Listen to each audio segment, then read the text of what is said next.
सत श्री अकाल सारिਆਂ ਨੂੰ ਕਿਵੇਂ ਹੋ ਸਾਰੇ ਜਣੇ। मैं जसदीप सिंह फ्रॉम राजस्थान तो ਤੁਹਾਡੇ ਵਾਸਤੇ ਰੀਜ਼ਨਿੰਗ ਐਬਿਲਿਟੀ ਦੇ ਵਿੱਚ ਸਿਲੋਲਿਜ਼ਮ ਦਾ ਟੌਪਿਕ ਲੈ ਕੇ ਆਇਆ ਹਾਂ। ਕਥਨ ਨਿਸ਼ਕਰਸ਼ ਇਸ ਟੌਪਿਕ ਦਾ ਨਾਮ ਹੈ ਹਿੰਦੀ ਦੇ ਵਿੱਚ, ਤੇ ਆਪਾਂ ਉਵੇਂ ਵੀ ਕਹਿ ਦਿੰਨੇ ਆ ਨਿਆਏ ਨਿਗਮਨ। बहुत ਵੱਡਾ ਪਾਰਟ ਹੈ ਇਸ ਦਾ ਜਿਹੜਾ ਆਪਣੇ ਐਗਜ਼ਾਮ ਦੇ ਵਿੱਚ ਆਉਂਦਾ ਹੈ, ਬਹੁਤ ਹੀ ਵੱਡਾ ਪਾਰਟ। ਘੱਟੋ ਘੱਟ 2 ਤੋਂ ਲੈ ਕੇ 3 ਪ੍ਰਸ਼ਨ ਆਪਣੇ ਐਗਜ਼ਾਮ ਦੇ ਵਿੱਚ ਪੁੱਛੇ ਜਾਂਦੇ ਹਨ।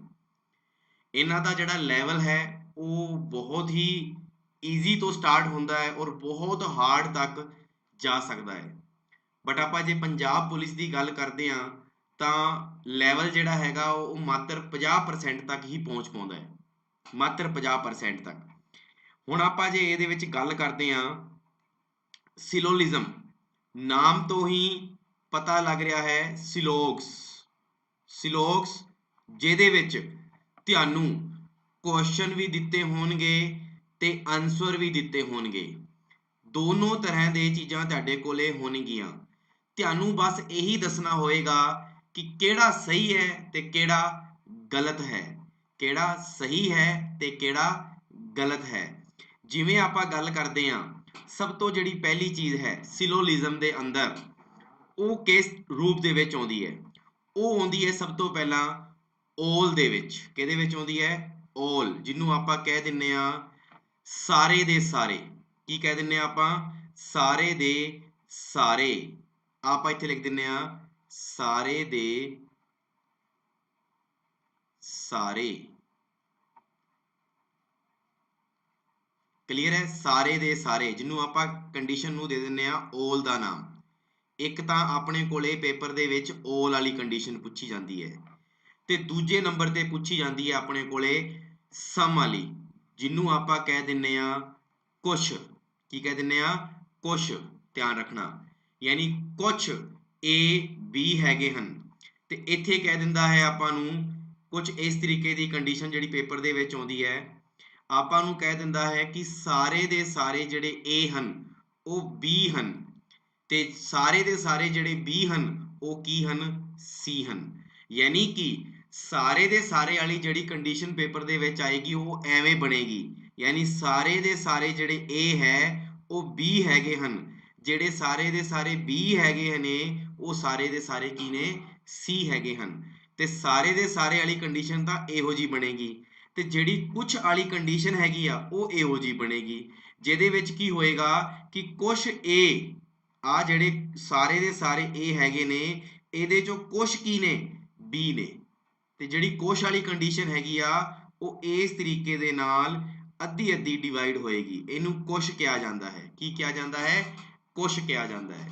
ਹੁਣ ਤੁਹਾਨੂੰ ਮੈਂ ਟੌਪਿਕ ਤਾਂ ਸ਼ੁਰੂ ਕਰਤਾ, ਤੁਹਾਨੂੰ ਮੈਂ ਇਹ ਵੀ ਦੱਸਤਾ ਕਿ ਕਥਨ ਨਿਸ਼ਕਰਸ਼ ਦੇ ਵਿੱਚ ਜਿਹੜੀ ਪਹਿਲੀ ਕੰਡੀਸ਼ਨ ਹੈਗੀ ਆ ਉਹ ਤਾਂ ਹੈਗੀ ਆ ਓਲ ਵਾਲੀ, ਜਿਹੜੀ ਦੂਜੀ ਕੰਡੀਸ਼ਨ ਹੈਗੀ ਆ ਉਹ ਹੈਗੀ ਆ ਸਮ ਵਾਲੀ, ਜਿਹਨੂੰ ਆਪਾਂ ਕੁਛ ਕਹਿ ਦਿੰਨੇ ਆ। ਲੇਕਿਨ ਇਸ ਤੋਂ ਪਹਿਲਾਂ ਆਪਾਂ ਨੂੰ ਸਮਝਣਾ ਕੀ ਹੈ ਉਹ ਦੇਖਿਓ ਜਰਾ। ਇਹ ਟੌਪਿਕ ਕਿਸ ਤੇ ਚੱਲਦਾ ਹੈ? ਇਹ ਟੌਪਿਕ ਗਾਈਸ ਚੱਲਦਾ ਹੈ ਸੰਭਾਵਨਾ ਤੇ। ਕਿਤੇ ਚੱਲਦਾ ਹੈ? ਸੰਭਾਵਨਾ, ਜਿਹਨੂੰ ਆਪਾਂ ਕਹਿ ਦਿੰਨੇ ਆ ਪੋਸੀਬਿਲਿਟੀ ਤੇ। ਕਿਤੇ ਚੱਲਦਾ ਹੈ? ਪੋਸੀਬਿਲਿਟੀ ਤੇ ਚੱਲਦਾ ਹੈ। ਹੁਣ ਇਹ ਪੋਸੀਬਿਲਿਟੀ ਕੀ ਹੈ? ਸੰਭਾਵਨਾ। ਮਤਲਬ ਇਹਦੇ ਵਿੱਚ ਜਿਹੜਾ ਵੀ ਕੁਝ ਦੱਸਿਆ ਜਾਏਗਾ, ਇਹਦੇ ਵਿੱਚ ਜਿਹੜਾ ਵੀ ਕੁਝ ਦੱਸਿਆ ਜਾਏਗਾ ਤੁਹਾਨੂੰ ਮੰਨਣਾ ਹੀ ਪਏਗਾ, ਤੁਹਾਨੂੰ ਮੰਨਣਾ ਹੀ ਪਏਗਾ। ਕਿਵੇਂ? ਜੇਕਰ ਉਹਨੇ ਕਹਿ ਦਿੱਤਾ ਕਿ ਕੁਛ ਚਮਚ ਜਾਨਵਰ ਹੈਗੇ ਨੇ ਤਾਂ ਤੁਸੀਂ 100% ਮੰਨੋਗੇ ਕਿ ਚਮਚ ਜਿਹੜੇ ਨੇ ਨਾ ਉਹ ਜਾਨਵਰ ਹੀ ਹੈਗੇ ਨੇ। ਚਮਚ ਕੀ ਨੇ? ਜਾਨਵਰ ਹੀ ਹੈਗੇ ਨੇ। ਫਿਰ ਉਹਨੇ ਕਹਿਤਾ ਕਿ ਆਪਣੇ ਜਿਹੜੇ ਐਨੀਮਲ ਨੇ, ਜਿਵੇਂ ਜਾਨਵਰ ਦੀ ਗੱਲ ਕਰ ਰਹੇ ਹਾਂ ਆਪਾਂ, ਜਿਹੜੇ ਐਨੀਮਲ ਨੇ ਉਹ ਖਰਗੋਸ਼ ਨੇ, ਤਾਂ ਆਪਾਂ ਨੂੰ ਮੰਨਣਾ ਪਏਗਾ ਕਿ ਖਰਗੋਸ਼ ਐਨੀਮਲ ਨੇ। ਆਪਾਂ ਨੂੰ ਵੈਸੇ ਵੀ ਪਤਾ ਹੈ ਕਿ ਜਾਨਵਰ ਖਰਗੋਸ਼ ਹੈਗਾ ਹੈ, ਲੇਕਿਨ ਆਪਾਂ ਹੋਰ ਗੱਲ ਲੈ ਲੈਂਦੇ ਆ। ਜਿਵੇਂ ਆਹ ਪੈਨ ਹੈਗਾ, ਇਸ ਪੈਨ ਨੂੰ ਮੈਂ ਕਹਤਾ ਚਮਚ ਆ, ਤੇ ਤੁਹਾਨੂੰ ਮੰਨਣਾ ਪਏਗਾ। ਯਾਨੀ ਇਹਦੇ ਵਿੱਚ ਤੁਹਾਨੂੰ ਸੰਭਾਵਨਾ ਨੂੰ ਲੈ ਕੇ ਚੱਲਣਾ ਹੀ ਪਏਗਾ ਇਸ ਕੁਐਸਚਨ ਦੇ ਵਿੱਚ। ਇਹ ਗੱਲ ਧਿਆਨ ਰੱਖਣਾ। ਕਿਤੇ ਪੇਪਰ ਦੇ ਵਿੱਚ ਲਿਖਿਆ ਹੋਵੇ ਕੁਛ, ਪੇਪਰ ਦੇ ਵਿੱਚ ਲਿਖਿਆ ਹੋਵੇ ਕੁਛ ਰਾਮ ਸ਼ਾਮ ਨੇ, ਤਾਂ ਤੁਹਾਨੂੰ ਮੰਨਣਾ ਪਏਗਾ ਕਿ ਰਾਮ ਜਿਹੜੇ ਨੇ ਨਾ ਉਹਨਾਂ ਚੋਂ ਕੁਛ ਕੀ ਨੇ? ਸ਼ਾਮ ਨੇ, ਭਾਵ ਕਿ ਆ ਜਿਹੜਾ ਰਾਮ ਹੈ, ਕੁਛ ਰਾਮ ਜਿਹੜੇ ਨੇ ਉਹ ਕੀ ਨੇ, ਸ਼ਾਮ ਨੇ। ਤੁਹਾਨੂੰ ਐਵੇਂ ਮੰਨਣਾ ਪਏਗਾ, ਧਿਆਨ ਰੱਖਣਾ ਇਹ ਗੱਲ।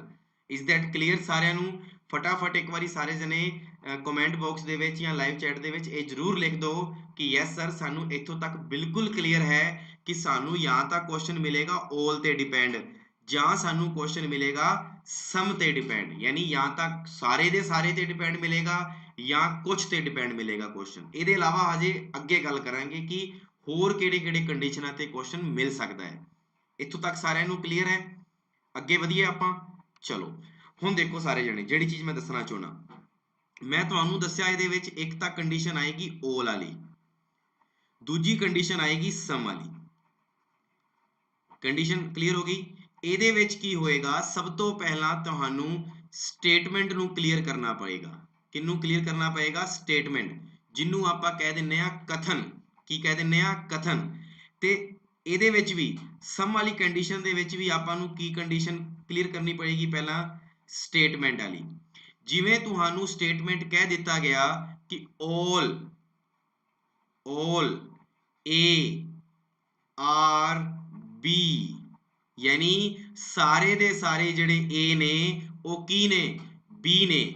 ਫਿਰ ਤੁਹਾਨੂੰ ਕਹਿ ਦਿੱਤਾ ਕਿ all B ਆਰ C, ਯਾਨੀ ਸਾਰੇ ਦੇ ਸਾਰੇ B ਕੀ ਨੇ? C ਨੇ। ਫਿਰ ਤੁਹਾਨੂੰ ਵਾਪਿਸ ਫਿਰ ਸਟੇਟਮੈਂਟ ਕਹਿ ਦਿੱਤਾ all C ਆਰ D, ਯਾਨੀ ਸਾਰੇ ਦੇ ਸਾਰੇ C ਕੀ ਨੇ? D ਨੇ। ਤੇ ਉਹ ਤੁਹਾਨੂੰ ਇਹੀ ਕਹਿੰਦਾ ਹੈ ਕਿ ਤੁਸੀਂ ਸਭ ਤੋਂ ਪਹਿਲਾਂ ਕੀ ਬਣਾਓਗੇ? ਇਸ ਸਟੇਟਮੈਂਟ ਨੂੰ ਦੇਖ ਕੇ ਡਾਇਗਰਾਮ ਬਣਾਓਗੇ, ਜਿਹਨੂੰ ਆਪਾਂ ਕਹਿ ਦਿੰਨੇ ਆ ਵੇਨ ਡਾਇਗਰਾਮ। ਕੀ ਕਹਿ ਦਿੰਨੇ ਆ? Vein diagram. ਇਹ ਗੱਲ ਧਿਆਨ ਰੱਖਣਾ, ਵੇਨ ਡਾਇਗਰਾਮ ਆਪਾਂ ਨੂੰ ਬਣਾਉਣਾ ਪਏਗਾ। ਟ੍ਰਿਕ ਵੀ ਹੈਗੀ ਆ ਇਹਦੀ, ਬਟ ਟ੍ਰਿਕ ਉਦੋਂ ਹੀ ਆਏਗੀ ਗਾਈਜ਼ ਜਦੋਂ ਤੱਕ ਤੁਹਾਨੂੰ ਬੇਸਿਕ ਨਹੀਂ ਆਏਗਾ। ਜਦੋਂ ਤੁਹਾਨੂੰ ਬੇਸਿਕ ਆ ਜਾਏਗਾ ਤਾਂ ਟ੍ਰਿਕ ਤੁਹਾਨੂੰ ਤੁਸੀਂ ਆਪਣੇ ਆਪ ਸਿੱਖ ਜਾਓਗੇ, ਜਿਹੜੀ ਮੈਂ ਤੁਹਾਨੂੰ ਦੱਸਣਾ ਚਾਹੁੰਦਾ। ਹੁਣ ਤੁਸੀਂ ਦੇਖੋ all A R B ਲਿਖਿਆ ਹੈ ਨਾ, ਤੇ ਤੁਸੀਂ ਡਾਇਗਰਾਮ ਕੀ ਬਣਾਓਗੇ? ਆ ਲਾ ਕਿ all A ਜਿਹੜੇ ਨੇ ਉਹ ਕੀ ਨੇ? B ਨੇ। ਆ ਲਓ ਜੀ। ਫਿਰ ਕਹਿ ਦਿੱਤਾ all B ਜਿਹੜੇ ਨੇ ਉਹ ਕੀ ਨੇ? C। ਆ ਲਓ ਜੀ। ਫਿਰ ਕਹਿਤਾ all C ਕੀ ਨੇ?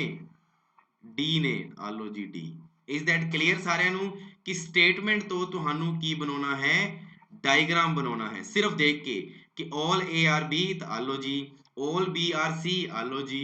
all C R D, ਆ ਲਓ ਜੀ।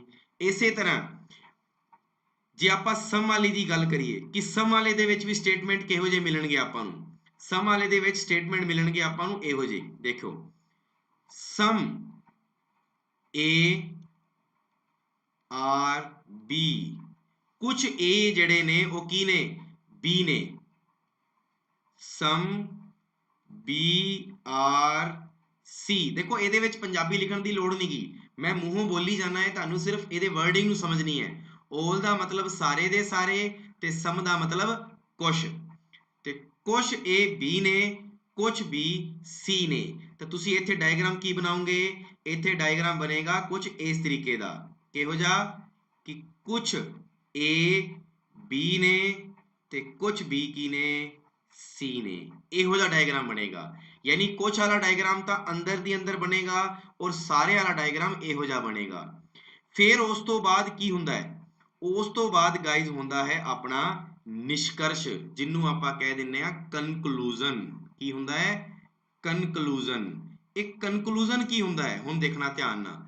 ਕਨਕਲੂਜਨ ਹੁੰਦਾ ਹੈ ਕਿ ਇਹ ਤਾਂ ਤੁਹਾਡਾ ਹੋ ਗਿਆ ਕੁਐਸਚਨ। ਸਟੇਟਮੈਂਟ ਨੂੰ ਕੀ ਕਿਹਾ ਜਾਂਦਾ ਹੈ? ਕੁਐਸਚਨ। ਤੇ ਕਨਕਲੂਜਨ ਨੂੰ ਕਿਹਾ ਜਾਂਦਾ ਹੈ ਕਿ ਆਨਸਰ। ਇਹ ਤੁਹਾਡਾ ਆਨਸਰ ਹੈ। ਹੁਣ ਤੁਹਾਨੂੰ ਆਨਸਰ ਦਿੱਤੇ ਹੋਣਗੇ ਇਹਦੇ ਬਾਰੇ ਕਿ ਕਿਹੜੀ ਗੱਲ ਸਹੀ ਹੈ ਤੇ ਕਿਹੜੀ ਗੱਲ ਗਲਤ ਹੈ। ਦੇਖਣਾ ਧਿਆਨ ਨਾਲ।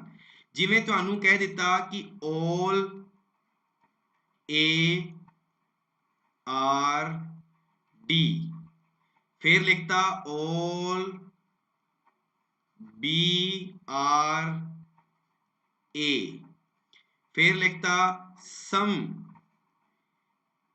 C R D, ਐਵੇਂ ਦੇ ਲਿਖਤੇ। ਜੇ ਦਿਖ ਨਹੀਂ ਰਿਹਾ ਤਾਂ ਮੈਂ ਤੁਹਾਨੂੰ ਰਿਪੀਟ 'ਚ ਇੱਕ ਵਾਰੀ ਵਾਈਟ ਰੰਗ ਨਾਲ ਲਿਖ ਦੇਣਾ। ਚਲੋ all A R D, all B R A, and next some C R D, some C R D। ਹੁਣ ਤੁਹਾਨੂੰ ਪਤਾ ਕੀ ਕਰਨਾ ਹੁੰਦਾ ਹੈ, ਤੁਹਾਨੂੰ ਕਨਕਲੂਜਨ ਨੂੰ ਸਿਰਫ ਦੇਖ ਕੇ ਇਹ ਪਤਾ ਲਾਉਣਾ ਹੁੰਦਾ ਹੈ ਕਿ ਕੀ ਇਹ ਸਹੀ ਹੈ ਕੀ ਇਹ ਗਲਤ ਹੈ। ਬਸ ਇੰਨੀ ਜੀ ਗੱਲ ਤੁਹਾਨੂੰ ਦੇਖਣੀ ਹੁੰਦੀ ਹੈ। ਦੇਖੋ ਧਿਆਨ ਨਾਲ, ਤੁਸੀਂ ਕੀ ਕਰਨਾ ਹੈ, ਜਦੋਂ ਵੀ ਸਟੇਟਮੈਂਟ ਦਿੱਤਾ ਹੋਏਗਾ ਤਾਂ ਤੁਸੀਂ ਡਾਇਗਰਾਮ ਬਣਾ ਦੂੰਗੇ। ਕਲੀਅਰ, ਡਾਇਗਰਾਮ ਬਣ ਗਿਆ। ਉਸ ਤੋਂ ਬਾਅਦ ਕਨਕਲੂਜਨ ਦੇਖਣ ਵਾਸਤੇ ਤੁਹਾਨੂੰ ਜਿਹੜੀ ਮੈਂ ਹੁਣ ਗੱਲ ਦੱਸਣ ਜਾ ਰਿਹਾ ਵਾਂ ਉਹ ਤੁਹਾਨੂੰ ਯਾਦ ਰੱਖਣੀ ਹੈ ਕਿ ਜਦੋਂ ਆਪਾਂ ਅੰਦਰ ਤੋਂ ਬਾਹਰ ਵੱਲ ਜਾਵਾਂਗੇ, ਕਿਹਦੇ ਵਿੱਚ, ਕਨਕਲੂਜਨ ਦੇ ਵਿੱਚ, ਜਦੋਂ ਆਪਾਂ ਅੰਦਰ ਤੋਂ ਬਾਹਰ ਵੱਲ ਜਾਵਾਂਗੇ ਤਾਂ ਤੁਹਾਨੂੰ ਯਾਦ ਰੱਖਣਾ ਹੈ ਕਿ ਇੱਥੇ ਕੰਡੀਸ਼ਨ ਕਿਹੜੀ ਸਹੀ ਹੋਏਗੀ, ਸੈਟੀਸਫਾਈ ਕਿਹੜੀ ਹੋਏਗੀ, all and some, ਯਾਨੀ ਇੱਥੇ ਦੋਨੋਂ ਕੰਡੀਸ਼ਨ ਸੈਟੀਸਫਾਈ ਹੋਏਗੀ। ਮਤਲਬ ਮੈਂ ਕਨਕਲੂਜਨ ਦੇ ਵਿੱਚ ਲਿਖੂੰਗਾ ਨਾ ਕਿ ਸਾਰੇ ਦੇ ਸਾਰੇ A ਕੀ ਨੇ, D ਨੇ, ਤਾਂ ਤੁਸੀਂ ਮੰਨੋਗੇ ਯੈਸ ਹੈਗੇ ਨੇ। ਮੈਂ ਕਹਾਂਗਾ ਸਾਰੇ ਦੇ ਸਾਰੇ A C ਨੇ, ਤੁਸੀਂ ਮੰਨੋਗੇ ਕਿ ਯੈਸ ਸਹੀ ਨੇ। ਜੇ ਮੈਂ ਕਹਿ ਦੂੰਗਾ ਕੁਛ ਯਾਨੀ ਸਮ A ਜਿਹੜੇ ਨੇ ਉਹ C ਨੇ ਤਾਂ ਵੀ ਸਹੀ ਨਾ, ਕਿਉਂਕਿ ਅੰਦਰ ਤੋਂ ਬਾਹਰ ਆਪਾਂ ਜਾਵਾਂਗੇ ਤਾਂ ਉੱਥੇ ਕੰਡੀਸ਼ਨ ਕਿਹੜੀ ਆਏਗੀ, ਸਭੀ ਵਾਲੀ ਵੀ ਆਏਗੀ ਤਾਂ ਕੁਛ ਵਾਲੀ ਵੀ ਆਏਗੀ, ਸਭੀ ਵਾਲੀ ਵੀ ਆਏਗੀ ਤੇ ਕੁਛ ਵਾਲੀ ਵੀ ਆਏਗੀ। ਲੇਕਿਨ ਜੇਕਰ ਤੁਸੀਂ ਬਾਹਰੋਂ ਅੰਦਰ ਦੀ ਤਰਫ ਆਉਂਗੇ, ਬਾਹਰੋਂ ਕਿਹੜੀ ਸਾਈਡ ਆਉਂਗੇ, ਅੰਦਰ ਵਾਲੀ ਸਾਈਡ ਆਉਂਗੇ, ਜਦੋਂ ਤੁਸੀਂ ਬਾਹਰੋਂ ਅੰਦਰ ਵਾਲੀ ਸਾਈਡ ਆਉਂਗੇ ਉਦੋਂ ਕੰਡੀਸ਼ਨ ਕੀ ਲੱਗੇਗੀ, ਉਦੋਂ ਕੰਡੀਸ਼ਨ ਗਾइज ਸਿਰਫ ਔਰ ਸਿਰਫ ਕਿਹੜੀ ਲੱਗੇਗੀ, ਸਮ ਵਾਲੀ ਲੱਗੇਗੀ। ਕਿਹੜੀ ਲੱਗੇਗੀ, ਸਮ, ਯਾਨੀ ਕੁਛ डी A ਨੇ, ਯੈਸ ਬਿਲਕੁਲ ਸਹੀ ਨੇ। ਜੇ ਉੱਥੇ ਲਿਖਿਆ ਆ ਗਿਆ ਕਿ ਸਾਰੇ ਦੇ ਸਾਰੇ D A ਨੇ ਤਾਂ ਤੁਸੀਂ ਕੀ ਮੰਨੋਗੇ, ਗਲਤ ਮੰਨੋਗੇ। ਕਿਉਂ, ਕਿਉਂਕਿ ਬਾਹਰੋਂ ਅੰਦਰ ਦੀ ਤਰਫ ਜਦੋਂ ਜਾਵਾਂਗੇ ਆਪਾਂ ਉਦੋਂ ਕੁਛ ਵਾਲੀ ਕੰਡੀਸ਼ਨ ਹੀ ਸਹੀ ਹੁੰਦੀ ਹੈ, ਸਭੀ ਵਾਲੀ ਕੰਡੀਸ਼ਨ ਸਹੀ ਨਹੀਂ ਹੁੰਦੀ। ਹੁਣ ਆਪਾਂ ਇਹਨੂੰ ਧਿਆਨ ਨਾਲ ਸਮਝਦੇ ਹਾਂ ਇਸ ਕੰਡੀਸ਼ਨ ਨੂੰ। ਮੈਂ ਇੱਕ ਵਾਰੀ ਸਾਰੇ ਦਾ ਸਾਰਾ ਰਿਪੀਟ ਮੈਂ ਮਿਟੋ ਦਿੰਨਾ ਇੱਕ ਵਾਰੀ, ਫਿਰ ਆਪਾਂ ਇੱਕ ਚੀਜ਼ ਸਿੱਖਾਂਗੇ। ਸਾਰੇ ਜਣੇ ਦੇਖਿਓ, ਸਾਰੇ ਜਣੇ ਇਹਨੂੰ ਆਪਾਂ ਮਿਟੋ ਦਿੰਨੇ ਇੱਕ ਵਾਰੀ। ਜਿਹੜੀ ਕੁਛ ਵਾਲੀ ਕੰਡੀਸ਼ਨ, ਆਪਾਂ ਸਭੀ ਵਾਲੀ ਕੰਡੀਸ਼ਨ ਨੂੰ ਵਧੀਆ ਆਰਾਮ ਜਿਹੇ ਤਰੀਕੇ ਨਾਲ ਸਿੱਖਾਂਗੇ। ਦੇਖਿਓ ਇਹਨੂੰ ਵੀ ਮਿਟੋ ਦਿੰਨੇ ਆਪਾਂ, ਰੁਕੋ, ਆਪਾਂ ਵਧੀਆ ਤਰੀਕੇ ਨਾਲ ਇਹਨੂੰ ਇੱਥੇ ਸਿੱਖਦੇ ਹਾਂ।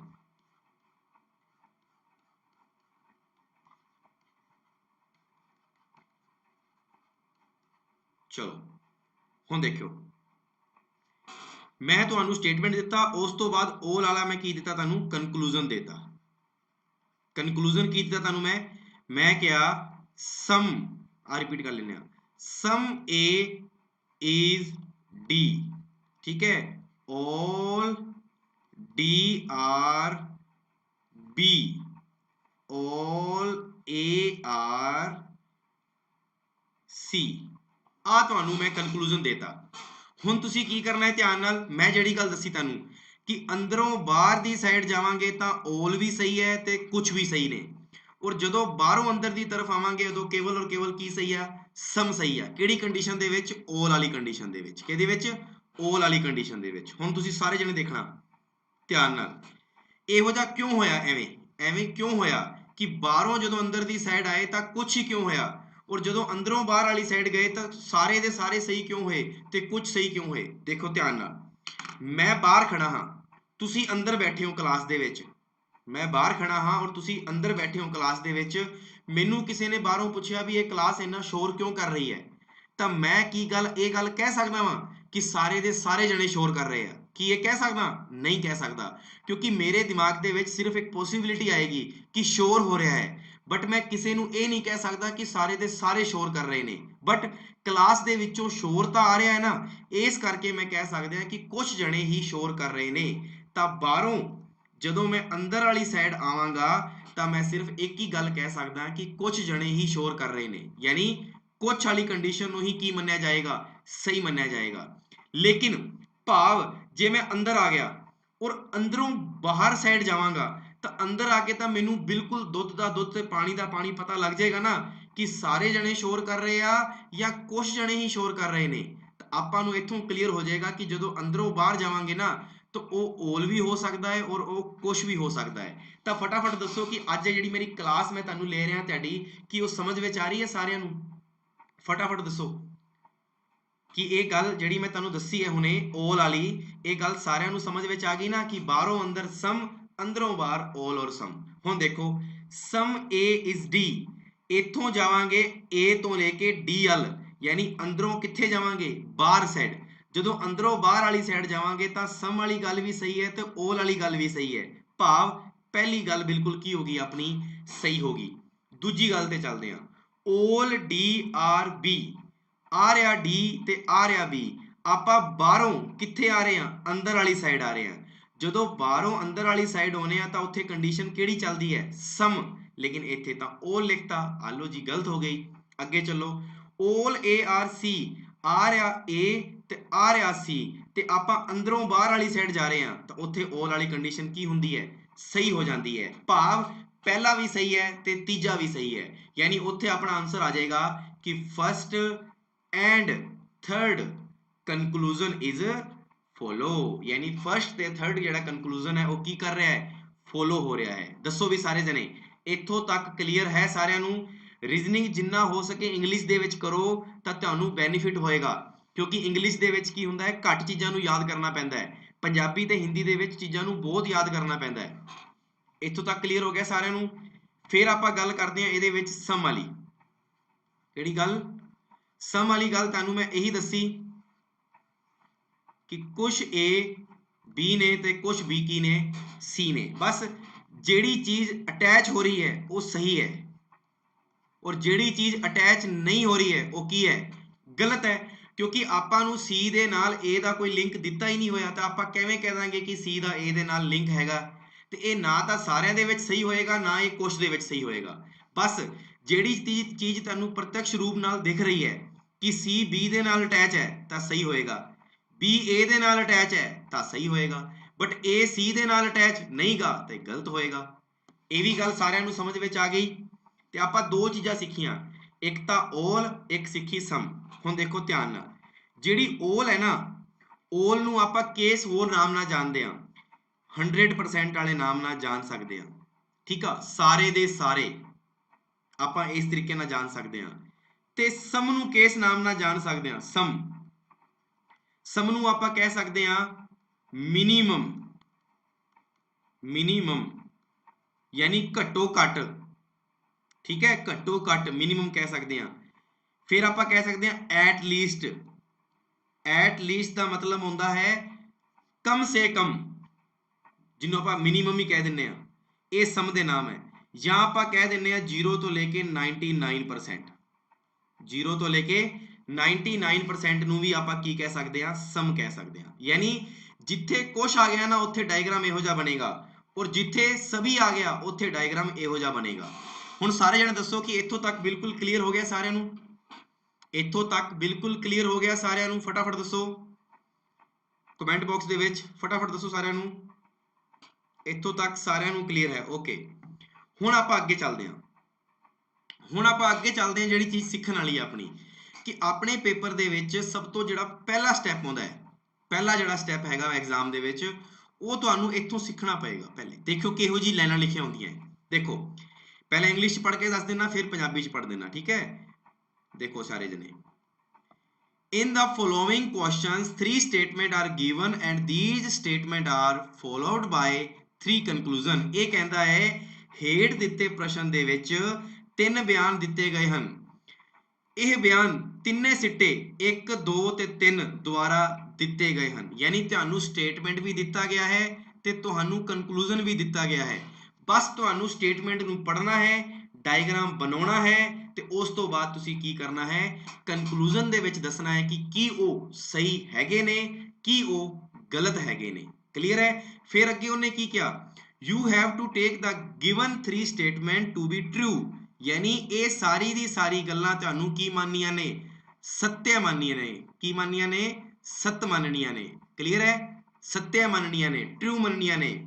even if they seem to be variants of commonly known fact, ਮਤਲਬ ਉਹ ਭਾਵੇਂ ਸੱਤਿਆ ਹੋਣ ਭਾਵੇਂ ਸੱਤਿਆ ਨਾ ਹੋਣ, ਤੁਹਾਨੂੰ ਤਾਂ ਮੰਨਣੀਆਂ ਪੈਣਗੀਆਂ। ਇਹ ਪੈਨ ਨੂੰ ਮੈਂ ਕਹਿਤਾ ਕਿ ਕੁੱਤਾ ਹੈ ਤੇ ਤੁਹਾਨੂੰ ਮੰਨਣਾ ਪਏਗਾ ਕਿ ਇਹ ਪੈਨ ਕੁੱਤਾ ਹੈ ਇਸ ਕੁਐਸਚਨ ਦੇ ਅਕੋਰਡਿੰਗ। ਕਲੀਅਰ ਹੈ? ਇਹ ਇਹਨੇ ਆਪਾਂ ਨੂੰ ਇੱਕ ਕੰਡੀਸ਼ਨ ਦੇਤੀ ਕਿ ਮੈਂ ਤੁਹਾਨੂੰ ਇਹ ਗੱਲ ਦੇ ਰਿਹਾ ਹਾਂ।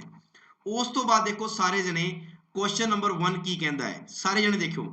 ਕੁਐਸਚਨ ਨੰਬਰ 1 ਕਹਿੰਦਾ ਹੈ ਕਿ ਸਮ ਪੋਟੈਟੋ ਆਰ ਓਨੀਅਨ। ਕੀ ਕਹਿੰਦਾ ਹੈ ਕਿ ਸਮ ਪੋਟੈਟੋ ਜਿਹੜੇ ਨੇ ਯਾਨੀ ਜਿਹੜੇ ਕੁਝ ਆਲੂ ਨੇ ਉਹ ਕੀ ਨੇ, ਪਿਆਜ਼ ਨੇ। ਤਾਂ ਤੁਸੀਂ ਐਵੇਂ ਡਾਇਗਰਾਮ ਬਣਾਓਗੇ ਨਾ, ਕੁਝ ਪੋਟੈਟੋ ਆਲੋ ਜੀ, ਕੁਝ ਪੋਟੈਟੋ ਕੀ ਨੇ, ਓਨੀਅਨ ਨੇ ਆਲੋ ਜੀ, ਓਨੀਅਨ ਨੇ। ਤਾਂ ਕੁਝ ਪੋਟੈਟੋ ਓਨੀਅਨ ਨੇ। Is that clear? फिर ਅੱਗੇ ਕੀ ਕਿਹਾ, all onions are peanut, ਯਾਨੀ ਕਿ ਕੁਝ ਜਿਹੜੇ ਆਪਣੇ ਪਿਆਜ਼ ਨੇ, ਕੁਝ ਜਿਹੜੇ ਆਪਾਂ ਕਹਿ ਦਿੰਨੇ ਆ ਗੰਡੇ, ਕੁਝ ਯਾਨੀ ਸਾਰੇ ਦੇ ਸਾਰੇ ਜਿਹੜੇ ਗੰਡੇ ਨੇ ਉਹ ਕੀ ਨੇ, ਪੀਨਟ ਨੇ ਆਲੋ ਜੀ। ਸਾਰੇ ਜਿਹੜੇ ਓਨੀਅਨ ਨੇ ਉਹ ਕੀ ਨੇ, ਪੀਨਟ ਨੇ। ਇੱਥੇ ਆਪਾਂ ਪੀਨਟ ਬਣਾ ਦਈਏ ਆਲੋ ਜੀ, ਪੀਨਟ ਬਣਾਤਾ। ਨੈਕਸਟ ਚੱਲੋ, ਸਾਰੇ ਦੇ ਸਾਰੇ ਓਨੀਅਨ ਕੀ ਨੇ, ਪੀਨਟ ਨੇ। ਐਵੇਂ ਬਣਾਉਣਾ ਡਾਇਗਰਾਮ, ਡਾਇਗਰਾਮ ਵੀ ਸਿੱਖੀ ਚੱਲੋ। ਕੁਛ ਵਾਲਾ ਡਾਇਗਰਾਮ ਐਵੇਂ ਬਣਿਆ, ਸਾਰੇ ਵਾਲਾ ਉਹਦੇ ਉੱਤੇ ਦੀ ਬਣ ਜਾਊਗਾ। ਫਿਰ ਉਹਨੇ ਕਿਹਾ all peanut are samosa. Samosa ਤਾਂ ਤੁਸੀਂ ਸਾਰੇ ਜਣੇ ਜਾਣਦੇ ਹੋ, all peanut are ਸਮੋਸਾ ਆਲੋ ਜੀ, ਸਮੋਸਾ ਵੀ ਬਣਾਤਾ ਆਪਾਂ। ਜੇ ਤੁਸੀਂ ਕਹੋ ਤਾਂ ਡਾਇਗਰਾਮ ਨੂੰ ਦੁਬਾਰਾ ਬਣਾ ਦਿੰਨੇ ਆਪਾਂ ਫਟਾਫਟ ਇੱਕ ਵਾਰੀ ਰਿਪੀਟ ਕਰਕੇ। ਇਹਨੇ ਕੀ ਕਿਹਾ, ਇਹਨੇ ਕਿਹਾ some potato are onion ਆਲੋ ਜੀ। ਫਿਰ ਉਹਨੇ ਕਿਹਾ ਸਾਰੇ ਦੇ ਸਾਰੇ ਜਿਹੜੇ ਓਨੀਅਨ ਨੇ ਉਹ ਕੀ ਨੇ, ਪੀਨਟ। ਔਰ ਫਿਰ ਸਾਰੇ ਦੇ ਸਾਰੇ ਜਿਹੜੇ ਪੀਨਟ ਨੇ ਉਹ ਕੀ ਨੇ, ਉਹ ਨੇ ਸਮੋਸਾ ਆਲੋ ਜੀ, ਕੀ ਨੇ, ਸਮੋਸਾ। ਇੱਥੋਂ ਤੱਕ ਸਾਰਿਆਂ ਨੂੰ ਕਲੀਅਰ ਹੋ ਗਿਆ? ਹੁਣ ਉਹਨੇ ਕੀ ਕਿਹਾ ਆਪਾਂ ਨੂੰ, ਹੁਣ ਉਹਨੇ ਆਪਾਂ ਨੂੰ ਗੱਲ ਕੀ ਕਹੀ ਹੈ, ਧਿਆਨ ਨਾਲ ਦੇਖਣਾ। ਇਹ ਤਾਂ ਸੀ ਆਪਣਾ ਸਟੇਟਮੈਂਟ। ਸਟੇਟਮੈਂਟ ਤੋਂ ਤੁਸੀਂ ਕੀ ਬਣਾਇਆ, diagram. Diagram is the main part of question number 1 and conclusion statement ਦਾ। ਫਿਰ ਇਹਨੇ ਕਨਕਲੂਜਨ ਕੀ ਦਿੱਤਾ, ਸਮ ਪੋਟੈਟੋਜ਼ ਆਰ ਪੀਨਟ। ਹੁਣ ਤੁਸੀਂ ਜਿਹੜਾ ਤੁਹਾਨੂੰ ਟ੍ਰਿਕ ਦੱਸੀ ਸੀ ਮੈਂ, ਪੋਟੈਟੋ ਤੋਂ ਪੀਨਟ ਤੇ ਜਾਣਾ, ਪੋਟੈਟੋ ਆ ਰਹੇ, ਪੀਨਟ ਆ ਰਹੇ, ਇਹਨਾਂ ਦੇ ਵਿੱਚ ਕੁਛ ਆਲਾ ਸੰਬੰਧ ਹੈਗਾ ਨਾ? ਯੈਸ, ਬਿਲਕੁਲ ਹੈਗਾ ਜੀ। ਤਾਂ ਪਹਿਲਾ ਸਹੀ ਹੋ ਗਿਆ। ਦੂਜੇ ਵੱਲ ਚੱਲੋ, ਸਮ ਪੀਨਟ ਆਰ ਪੋਟੈਟੋ। ਸਮ ਜਿਹੜੇ ਪੀਨਟ ਨੇ ਉਹ ਪੋਟੈਟੋ ਨੇ। ਯੈਸ ਜੀ, ਬਿਲਕੁਲ ਹੈਗੇ ਨੇ।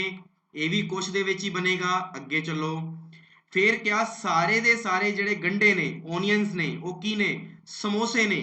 ਤਾਂ ਸਾਰੇ ਦੇ ਸਾਰੇ ਜਿਹੜੇ ਓਨੀਅਨ ਨੇ ਉਹ ਕੀ ਨੇ, ਸਮੋਸੇ। ਆਪਾਂ ਅੰਦਰੋਂ ਕਿੱਧਰ ਜਾ ਰਹੇ ਹਾਂ, ਬਾਹਰ ਵੱਲ। ਅੰਦਰੋਂ ਬਾਹਰ ਆਪਾਂ ਨੂੰ ਪਤਾ ਹੈ ਓਲ ਵੀ ਲੱਗਦਾ ਹੈ ਤਾਂ ਸਮ ਵੀ ਲੱਗਦਾ ਹੈ। ਤੇ ਇਹਨੇ ਕੀ ਲਾਇਆ ਨੇ, ਓਲ। ਤੇ ਇਹਦਾ ਭਾਵ ਕਿ ਇਹ ਵੀ ਸਹੀ ਹੈ, ਯਾਨੀ ਕਿ ਪਹਿਲਾ ਵੀ ਸਹੀ ਹੈ, ਦੂਜਾ ਵੀ ਸਹੀ ਹੈ ਤੇ ਤੀਜਾ ਵੀ ਸਹੀ ਹੈ। ਮਤਲਬ all follow, ਯਾਨੀ ਸਾਰੇ ਦੇ ਸਾਰੇ ਕੀ ਕਰਦੇ ਨੇ, ਫੋਲੋ ਕਰਦੇ ਨੇ। ਹੁਣ ਸਾਰੇ ਜਣੇ ਦੱਸੋ ਕਿ ਪਹਿਲਾ ਕੁਐਸਚਨ ਸਮਝ ਵਿੱਚ ਆਇਆ ਸਾਰਿਆਂ ਨੂੰ? ਫਟਾਫਟ ਦੱਸੋ। ਪਹਿਲਾ ਕੁਐਸਚਨ ਸਾਰਿਆਂ ਨੂੰ ਸਮਝ ਵਿੱਚ ਆ ਗਿਆ ਨਾ? ਦੂਜੇ ਵੱਲ ਚੱਲਦੇ ਹਾਂ। ਦੂਜਾ ਕੀ ਕਹਿੰਦਾ ਹੈ, all cooks are frog, ਯਾਨੀ ਕਿ ਸਾਰੇ ਦੇ ਸਾਰੇ ਜਿਹੜੇ ਕੁੱਕ ਨੇ, ਕੌਕਸ ਜਿਹਨੂੰ ਕਹਿ ਦਿੰਨੇ ਆਪਾਂ, ਉਹ ਕੀ ਨੇ, ਮੇਂਢਕ ਨੇ, ਫਰੋਗ ਨੇ ਆਲੋ ਜੀ, ਫਰੋਗ ਨੇ। ਫਿਰ ਕਹਿੰਦਾ all cakes are jug। ਹੁਣ ਆਪਾਂ ਨੂੰ ਪਤਾ ਹੈ ਇੱਥੇ ਨਾ ਤਾਂ ਕੇਕ ਹੈ ਨਾ ਜਗ ਹੈ, ਇਹਨੂੰ ਇੱਕ ਵਾਰੀ ਛੱਡ ਦਿਓ। ਅੱਗੇ ਚੱਲੋ, some cakes are cooks, ਯਾਨੀ ਕੁਝ ਜਿਹੜੇ ਕੇਕ ਨੇ ਨਾ ਉਹ ਕੀ ਨੇ, ਕੁਕਸ ਨੇ ਆਲੋ ਜੀ। ਇਹਦੇ ਨਾਲ ਜੋੜ ਦਿਓ ਕੇਕ, ਕਿਉਂਕਿ ਉਹਨੇ ਕੀ ਕਿਹਾ, ਕੇਕ ਜਿਹੜਾ ਨਾ ਉਹ ਕੁੱਕ ਹੈ। ਤਾਂ ਤੁਸੀਂ ਐਵੇਂ ਬਣਾਓਗੇ, ਧਿਆਨ ਰੱਖਣਾ। ਫਰੋਗ ਦੇ ਵਿੱਚੋਂ ਜਾਏਗਾ ਤਾਂ ਜਾਣ ਦਿਓ, ਕਿਉਂਕਿ ਤੁਹਾਨੂੰ ਕੁੱਕ ਦੇ ਨਾਲ ਦੱਸਿਆ ਹੈ। ਜਦੋਂ ਤੁਸੀਂ ਕੁੱਕ ਦੇ ਨਾਲ ਕਿਸੇ ਦਾ ਸੰਬੰਧ ਬਣਾਓਗੇ ਤਾਂ ਆਟੋਮੈਟਿਕ ਫਰੋਗ ਦੇ ਨਾਲ ਤਾਂ ਬਣੇਗਾ ਹੀ ਨਾ, ਕਿਉਂਕਿ ਫਰੋਗ ਦੇ ਅੰਦਰ ਕੀ ਹੈ, ਕੁੱਕ ਹੈ। ਇਸ ਕਰਕੇ ਇਹਨੂੰ ਬਾਹਰੋਂ ਬਣਾਓਗੇ। ਤਾਂ ਉਹਨੇ ਕਿਹਾ ਕੁਝ ਕੇਕ ਜਿਹੜੇ ਨੇ ਉਹ ਕੀ ਨੇ, ਕੁੱਕ ਨੇ। ਠੀਕ ਹੈ ਜੀ। ਹੁਣ ਇਸ ਲਾਈਨ ਨੂੰ ਦੁਬਾਰਾ ਫਿਰ ਪੜੋ, all cakes are jug, ਯਾਨੀ ਸਾਰੇ ਦੇ ਸਾਰੇ ਜਿਹੜੇ ਕੇਕ ਨੇ ਉਹ ਕੀ ਨੇ, ਜਗ ਨੇ ਆਲੋ ਜੀ। ਇਹ ਹੋ ਗਏ ਸਾਰੇ ਦੇ ਸਾਰੇ ਕੇਕ ਕੀ ਨੇ, ਜਗ ਨੇ। ਇਹ ਡਾਇਗਰਾਮ ਨੂੰ ਇਸੇ ਤਰੀਕੇ ਨਾਲ ਬਣਾਉਣਾ ਹੈ। ਹੁਣ ਤੁਸੀਂ ਸਿੱਖ ਲਓ, ਅੱਗੇ ਵਾਲੇ ਕੁਐਸਚਨਾਂ ਵਾਸਤੇ ਤੁਹਾਨੂੰ ਯਾਦ ਰੱਖਣਾ ਹੈ। ਹੁਣ ਇਹਨੇ ਕੀ ਕਿਹਾ, ਸਮ ਜਗ ਆਰ ਕੁਕਸ, ਯਾਨੀ ਜੀ ਕੁਝ ਜਿਹੜੇ ਜਗ ਨੇ ਉਹ ਕੀ ਨੇ, ਕੁਕਸ ਨੇ। ਇਹ ਰੇ ਜਗ ਤੇ ਇਹ ਰੇ ਕੁੱਕ। ਆਪਾਂ ਨੂੰ ਪਤਾ ਹੈ ਜਗ ਦਾ ਕੁੱਕ ਦੇ ਨਾਲ ਸੰਬੰਧ ਹੈਗਾ, ਯਾਨੀ ਪਹਿਲਾ ਸਹੀ ਹੈ। ਸਮ ਫਰੋਗਸ ਆਰ ਜਗ, ਕੁਝ ਜਿਹੜੇ ਫਰੋਗ ਨੇ ਉਹ ਜਗ ਨੇ, ਕੁਝ ਫਰੋਗ ਜਗ, ਬਿਲਕੁਲ ਹੈਗੇ ਨੇ। ਨਾਲ ਜੁੜਿਆ ਹੋਇਆ ਨਾ, ਬਸ ਜਿਹੜਾ ਜੁੜਿਆ ਹੋਇਆ ਉਹ ਸਹੀ ਹੈ, ਜਿਹੜਾ ਜੁੜਿਆ ਹੋਇਆ ਨਹੀਂ ਗਾ ਉਹ ਗਲਤ ਆ। ਸਮ ਕੁਕਸ ਆਰ ਜਗ, ਯਾਨੀ ਕੁਝ ਜਿਹੜੇ ਕੁਕਸ ਨੇ ਉਹ ਕੀ ਨੇ, ਜਗ ਨੇ। ਇਹ ਵੀ ਗੱਲ ਕੀ ਹੈ, सही है, यानी तीनों दे तीनों सही ने, तो अपना आंसर की आ जाएगा all, first second and third follow, यानी पहला दूजा ते तीजा की करता है, फॉलो करता है। आई गल समझ विच? दोनों क्वेश्चन समझ आए होने आ, जेड़ा मैं तुहानू कंडीशन दसी है वो भी समझ आई होएगी। तीजे ते चलते हैं, ऑल कार्स आर कैट, यानी आ ਜਿਹੜੀਆਂ ऑल कार्स ने ये की ने, एक कैट ने। आ लो जी, all cars are cat, all fans are cat, इन्हें की कहता कि ਜਿਹੜੇ फैन ने ना वो भी कैट्स ने। ਹੁਣ ਤੁਸੀਂ ਇਹਨੂੰ ਕਿਵੇਂ ਬਣਾਓਗੇ, ਧਿਆਨ ਨਾਲ ਦੇਖਣਾ ਸਾਰੇ ਜਣੇ, ਮੈਂ ਇਹਨੂੰ ਰਿਪੀਟ ਕਰ ਰਿਹਾ। ਇਹਦੇ ਵਿੱਚ ਦੇਖੋ ਧਿਆਨ ਨਾਲ, ਇਹ ਵੀ all ਹੈ ਔਰ ਇਹ ਵੀ all ਹੈ, ਦੋਨੋਂ ਹੀ all ਹੈ ਨਾ, ਠੀਕ ਹੈ ਜੀ। ਇਹਦੇ ਵਿੱਚ ਇਹ ਦੋਨੋਂ ਵਰਡ ਤਾਂ ਚੇਂਜ ਹੈ, ਲੇਕਿਨ ਇਹ ਦੋਨੋਂ ਵਰਡ ਕੀ ਹੈ, ਸੇਮ ਹੈ। ਜਦੋਂ ਸੈਕਿੰਡ ਵਰਡ ਸੇਮ ਹੋਣ, ਕਿਹੜੀ ਕੰਡੀਸ਼ਨ ਦੇ ਵਿੱਚ, ਸਾਰੇ ਵਾਲੀ ਕੰਡੀਸ਼ਨ ਦੇ ਵਿੱਚ, ਉਸ ਕੰਡੀਸ਼ਨ ਦੇ ਵਿੱਚ ਤੁਸੀਂ ਕੀ ਕਰੋਗੇ, ਦੇਖੋ ਧਿਆਨ ਨਾਲ, ਧਿਆਨ ਨਾਲ ਦੇਖਿਓ, all cars are cat, hello जी, और all fans are cat, ਤੇ ਧਿਆਨ ਚ ਲੱਗ ਗਿਆ ਕਿ ਡਾਇਗਰਾਮ ਕਿਹੋ ਜਿਹਾ ਬਣੇਗਾ, ਇਹੋ ਜਿਹਾ ਬਣੇਗਾ, ਇਹੋ ਜਿਹਾ ਡਾਇਗਰਾਮ ਬਣੇਗਾ ਕਿ ਸਾਰੇ ਦੇ ਸਾਰੇ ਜਿਹੜੇ ਕਾਰਸ ਨੇ ਉਹ ਕੈਟ ਨੇ, ਤੇ ਸਾਰੇ ਦੇ ਸਾਰੇ ਜਿਹੜੇ ਫੈਨਸ ਨੇ ਉਹ ਵੀ ਕੀ ਨੇ, ਕੈਟਸ ਨੇ। ਇੱਥੋਂ ਤੱਕ ਕਲੀਅਰ ਹੋ ਗਿਆ, ਡਾਇਗਰਾਮ ਇਹੋ ਜਿਹਾ ਬਣੇਗਾ। ਹੁਣ ਕਈ ਬੱਚਿਆਂ ਦੇ ਦਿਮਾਗ ਚ ਆਉਂਦਾ ਹੈ ਕਿ ਸਰ ਜੇਕਰ ਪਹਿਲੀ ਚੀਜ਼ ਸੇਮ ਹੋਵੇ, ਜਿਵੇਂ ਮੈਂ ਇੱਥੇ ਲਿਖਦਾ ਹਾਂ, ਦੇਖੋ ਧਿਆਨ ਨਾਲ, ਮੈਂ ਇੱਥੇ ਆ ਲਿਖ ਦਿੰਦਾ, all cats are car, all cats are fans। आई गल समझ? ਹੁਣ ਤੁਸੀਂ ਧਿਆਨ ਨਾਲ ਦੇਖੋ, ਇੱਥੇ ਤਾਂ ਆਹ ਵਾਲੀ ਚੀਜ਼ ਕਾਮਨ ਸੀਗੀ, ਬਟ ਇੱਥੇ ਦੇਖੋ ਹੁਣ ਆਹ ਵਾਲੀ ਚੀਜ਼ ਕਾਮਨ ਹੋ ਗਈ, ਸੇਮ। ਇਸ ਕੰਡੀਸ਼ਨ 'ਚ ਡਾਇਗਰਾਮ ਕਿਹੋ ਜਿਹਾ ਬਣੇਗਾ, ਦੇਖਣਾ ਧਿਆਨ ਨਾਲ ਸਾਰੇ ਜਣੇ। all cats are car, ਤੁਸੀਂ ਕੀ ਕਰੋਗੇ, ਐਵੇਂ ਬਣਾਓਗੇ ਕਿ ਜਿਹੜੇ ਕੈਟਸ ਨੇ ਇਹ ਕੀ ਨੇ, ਕਾਰ ਨੇ। ਆ ਲਓ ਜੀ, ਕੀ ਨੇ, all cats are ਕੀ ਨੇ, ਕਾਰ। ਫਿਰ ਉਹਨੇ ਕਿਹਾ all cats are fan, यानी ਤੁਸੀਂ ਹੁਣ ਦੁਬਾਰਾ ਫੇਰ ਐਵੇਂ ਡਾਇਗਰਾਮ ਬਣਾਓਗੇ, all cats are ਕੀ ਨੇ, fans ਨੇ। ਦੱਸੋ ਵੀ ਗੱਲ ਸਮਝ ਵਿੱਚ ਆ ਗਈ? यानी ਇਹਦੇ ਵਿੱਚ ਜਿਹੜਾ ਆ ਕੈਟ ਹੋਏਗਾ ਨਾ, ਇਹ ਬਿਲਕੁਲ ਵਿਚਕਾਰ ਹੋਏਗਾ, ਦੋਨਾਂ ਦੇ ਕੀ ਹੋਏਗਾ, ਵਿਚਕਾਰ ਹੋਏਗਾ, ਫੈਨਸ ਦੇ ਵੀ ਔਰ ਕਾਰਸ ਦੇ ਵੀ। ਤੇ ਇਹ ਦੋਨੋਂ ਕੰਡੀਸ਼ਨਾਂ ਸਮਝ ਵਿੱਚ ਆ ਗਈਆਂ ਸਾਰਿਆਂ ਨੂੰ। ਮੈਂ ਆਸ਼ਾ ਕਰਦਾ ਹਾਂ ਕਿ ਤੁਹਾਨੂੰ ਅੱਜ ਦਾ ਸੈਕਸ਼ਨ ਜਿਹੜਾ ਬਹੁਤ ਹੀ ਵਧੀਆ ਸਮਝ ਵਿੱਚ ਆ ਰਿਹਾ ਹੋਵੇਗਾ ਸਾਰਿਆਂ ਨੂੰ। ਮੇਰੇ ਵੱਲੋਂ ਮੈਂ ਜਿੰਨਾ ਵੀ ਕੁਝ ਤੁਹਾਨੂੰ ਦੇ ਸਕਦਾ ਹਾਂ ਇਸ ਟੌਪਿਕ ਦੇ ਵਿੱਚ ਦਊਂਗਾ। ਆਪਾਂ 0 to ਹੀਰੋ ਬਣਾਂਗੇ, 0 to ਹੀਰੋ ਬਣਾਂਗੇ, ਧਿਆਨ ਰੱਖਣਾ। ਪਰ 0 to ਹੀਰੋ ਬਣਨ ਵਾਸਤੇ ਬੇਸਿਕ ਚੀਜ਼ਾਂ ਜ਼ਰੂਰੀ ਹੁੰਦੀਆਂ ਨੇ। ਮੈਂ ਤੁਹਾਨੂੰ ਹਜੇ ਵੀ ਬਹੁਤ ਕੁਝ ਦੱਸ ਸਕਦਾ, ਲੇਕਿਨ ਪਹਿਲਾਂ ਤੁਹਾਨੂੰ ਇਹ ਸਮਝਣਾ ਪਏਗਾ ਕਿ ਕੰਡੀਸ਼ਨ ਕੀ ਹੁੰਦੀ ਹੈ ਐਗਜ਼ਾਮ ਦੇ ਵਿੱਚ। ਅੱਗੇ ਚੱਲੋ, ਹੁਣ ਇਹ ਚੀਜ਼ ਕਲੀਅਰ ਹੋ ਗਈ ਨਾ ਸਾਰਿਆਂ ਨੂੰ। ਹੁਣ ਇੱਥੇ ਪੜੋ, all cars are fan, ਆ ਰਹੀਆਂ ਕਾਰਸ ਤੇ ਆ ਰਹੀਆਂ ਫੈਨਸ, ਕਾਰ ਦਾ ਫੈਨਸ ਦੇ ਨਾਲ ਕੋਈ ਲਿੰਕ ਨਹੀਂ ਬਣ ਰਿਹਾ, ਇਸ ਕਰਕੇ ਇਹ ਗਲਤ ਹੋ ਜਾਏਗੀ। some cats are fan, ਇਹ ਰਹੀਆਂ ਕੈਟਸ ਤੇ ਇਹ ਰਹੀਆਂ ਫੈਨਸ। ਤੁਹਾਨੂੰ ਪਤਾ ਹੈ ਬਾਹਰੋਂ ਕਿੱਧਰ ਨੂੰ ਜਾ ਰਹੇ ਹਾਂ ਆਪਾਂ, ਅੰਦਰ ਨੂੰ। ਜਦੋਂ ਬਾਹਰੋਂ ਅੰਦਰ ਵਾਲੀ ਸਾਈਡ ਆਵਾਂਗੇ ਤਾਂ ਕੁਝ ਲੱਗਦਾ ਹੈ, ਇਹਦਾ ਭਾਵ ਕਿ ਸੈਕਿੰਡ ਬਿਲਕੁਲ ਸਹੀ ਹੋ ਗਿਆ, यानी अपना आंसर की आ जाएगा, only second conclusion are follow, यानी सेकंड बिल्कुल की है, सही हैगा है। तो दसो सारे जने कि क्वेश्चन नंबर पहला ते दूजा ते तीजा सारिਆਂ ਨੂੰ ਸਮਝ ਵਿੱਚ ਆ ਗਿਆ ਹੋਵੇਗਾ। ਆਈ ਹੋਪ ਕਿ ਮੈਂ ਆਸ਼ਾ ਕਰਦਾ ਹਾਂ। ਤਿੰਨ ਕੁਐਸਚਨ ਆਪਾਂ ਅੱਜ ਕੀਤੇ ਤੇ ਆਹ ਵਾਲੀ ਜਿਹੜੀ ਕਨਸੈਪਟ ਸਿੱਖਿਆ, ਇਹ ਕਨਸੈਪਟ ਬਹੁਤ ਹੀ ਸੌਖਾ ਹੈ ਗਾਇਜ਼, ਔਰ ਐਗਜ਼ਾਮ ਦੇ ਵਿੱਚ ਬਹੁਤ ਵਾਰ ਆਇਆ ਹੈ। ਤੇ ਤੁਸੀਂ ਕੁਐਸਚਨ ਨੰਬਰ 3 ਨੂੰ ਦੋਨੋਂ ਤਰੀਕੇ ਨਾਲ ਲਿਓ, ਘਰੇ ਬਹਿ ਕੇ ਨੋਟਸ ਬਣਾਓ, ਚੀਜ਼ਾਂ ਲਿਖੋ ਜਿਹੜੀ ਤੁਹਾਨੂੰ ਦੱਸੀਆਂ ਮੈਂ, ਬਾਹਰੋਂ ਅੰਦਰ ਅੰਦਰੋਂ ਬਾਹਰ ਕੀ ਕਰਨਾ ਪੈਂਦਾ ਇਹਦੇ ਵਿੱਚ। ਅੱਜ ਦਾ ਆਖਰੀ ਪ੍ਰਸ਼ਨ, ਚੌਥਾ ਨੰਬਰ ਪ੍ਰਸ਼ਨ, ਅੱਜ ਦਾ ਆਖਰੀ ਪ੍ਰਸ਼ਨ ਹੈ 4 ਨੰਬਰ ਕੁਐਸਚਨ। ਤੇ ਜਿੰਨਾ ਆਪਾਂ ਸਿੱਖਿਆ ਉਹ ਸਾਰਾ ਤੁਸੀਂ ਲਾਈਵ ਚੈਟ ਦੇ ਵਿੱਚ ਦੱਸਣਾ ਹੈ ਕਿਹੋ ਜਿਹਾ ਲੱਗਿਆ। all the trucks are flies, ਆ ਲੋ ਜੀ, ਕਿ ਜਿਹੜੇ ਸਾਰੇ ਟਰੱਕ ਨੇ ਨਾ ਉਹ ਫਲਾਈ ਕਰ ਰਹੇ ਨੇ, ਉੜ ਰਹੇ ਨੇ। ਆ ਲੋ ਜੀ, some scooter are flies, ਆ ਲੋ ਜੀ, some scooter are flies, ਆ ਲੋ ਜੀ, ਹੋ ਗਿਆ ਜੀ ਗੱਲ।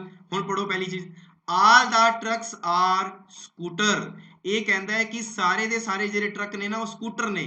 ਆ ਰਿਹਾ ਟਰੱਕ ਤੇ ਆ ਰਿਹਾ ਸਕੂਟਰ, ਕੀ ਇਹਨਾਂ ਦੇ ਵਿਚਕਾਰ ਕੋਈ ਸੰਬੰਧ ਬਣ ਰਿਹਾ ਹੈ? ਕੋਈ ਐਨਾਲੋਜੀ ਬਣ ਰਹੀ ਹੈ? ਨਹੀਂ ਬਣ ਰਹੀ ਹੈ। ਆ ਲਓ ਜੀ, ਕੱਟ ਕਰ ਦੋ। ਜਿਹੜਾ ਭਿੜਦਾ ਹੈ ਸੰਬੰਧ ਹੈਗਾ, ਜਿਹੜਾ ਨਹੀਂ ਭਿੜਦਾ ਉਹਦੇ ਵਿੱਚ ਸੰਬੰਧ ਹੀ ਹੈ ਨਹੀਂਗਾ। all the trucks are flies, ਆ ਰਹੇ ਟਰੱਕ ਤੇ ਆ ਰਹੇ ਫਲਾਈਜ਼।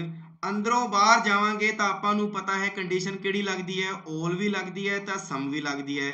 ਭਾਵ ਕਿ ਇਹ ਸਹੀ ਹੋਏਗਾ ਆਪਣੀ ਨਜ਼ਰ ਦੇ ਵਿੱਚ ਇੱਕ ਵਾਰੀ ਤਾਂ, ਕਿ all trucks are flies, yes ਬਿਲਕੁਲ ਸਰ ਸਹੀ ਨੇ। ਹੁਣ ਤੁਸੀਂ ਕੀ ਕਰਨਾ ਹੈ, ਧਿਆਨ ਨਾਲ ਜਿਹੜੀ ਚੀਜ਼ ਮੈਂ ਦੱਸਣਾ ਚਾਹਣਾ ਇਹਦੇ ਵਿੱਚ ਧਿਆਨ ਨਾਲ ਸਾਰੇ ਜਣੇ ਦੇਖਣਾ, ਬਾਕੀ ਇਹ ਕਨਸੈਪਟ ਆਪਾਂ ਕੱਲ ਫਿਰ ਸਿੱਖਾਂਗੇ।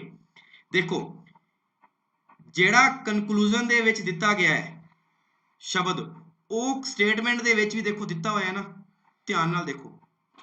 ਸਟੇਟਮੈਂਟ ਦੇ ਵਿੱਚ ਜਿਹੜੀ ਚੀਜ਼ ਹੈ ਉਹੀ ਕਨਕਲੂਜਨ ਦੇ ਵਿੱਚ ਵੀ ਹੈਗੀ ਹੈ। ਜਦੋਂ ਸਟੇਟਮੈਂਟ ਵਾਲੀ ਲਾਈਨ ਕਨਕਲੂਜਨ ਦੇ ਵਿੱਚ ਡਿਟੋ ਆ ਜਾਂਦੀ ਹੈ ਤਾਂ ਤੁਸੀਂ ਕੀ ਦੇਖਣਾ ਹੈ, ਤਾਂ ਤੁਸੀਂ ਇਹ ਦੇਖਣਾ ਹੈ ਕਿ ਜਿਹੜਾ ਤੁਹਾਨੂੰ ਇੱਥੇ ਇਸ ਥਾਂ ਤੇ ਇੱਕ ਲਾਈਨ ਲਿਖੀ ਸੀ, ਦੇਖੋ ਆ ਰਹੀ 3 ਸਟੇਟਮੈਂਟ ਟੂ ਬੀ ਟਰੂ, ਯਾਨੀ ਸਾਰੇ ਦੇ ਸਾਰੇ ਕੀ ਮੰਨਣੇ ਨੇ, ਸੱਤਿਆ ਮੰਨਣੇ ਨੇ। ਸਾਰੇ ਦੇ ਸਾਰੇ ਕੀ ਮੰਨਣੇ ਨੇ, ਸੱਤਿਆ।